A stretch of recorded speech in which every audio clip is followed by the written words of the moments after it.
Good morning, good afternoon, and good evening, colleagues.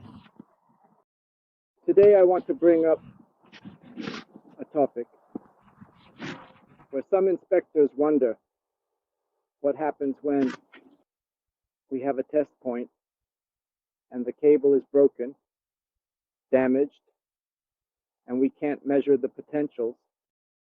Most inspectors usually note and document in their equipment, in their records, that the cable is broken, but we shouldn't just limit ourselves to that.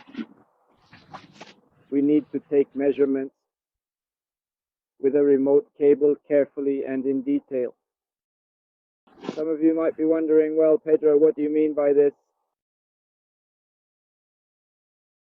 In this particular case, I have to carefully measure and determine the exact location where you see a green warning, which is approximately more or less like a mile, and more or less like a clear one.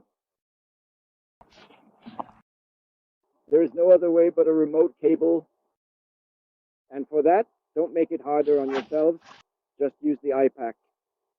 Use the cable that's used for the tears, the iPack, connected to the nearest emission point. In this case, I have it with me, but I have to resort to this, so I'm walking over there. Logically, before you start walking, make sure you've connected it properly. Measure your potential. This will be your remote measurement because you're getting the reading. And then you go and walk over there, keep checking the cable. It's likely, it's possible, but it's always better to walk. Obviously, before you start walking, check that you have connected correctly. Measure your potential. This will be your remote measurement point because you are receiving the reading. And then you go and walk two-way. Check the cable. It's likely, it's possible, but it's always better to walk. Before you get there, before you start walking, folks, you need to first do your pipe detection with your pipe detector to see where the country is located.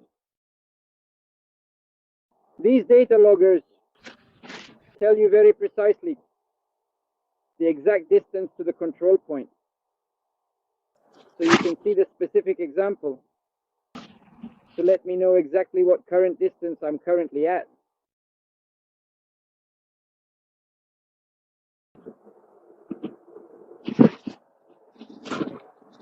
In this case, I'm about 2 or 3 seeds away.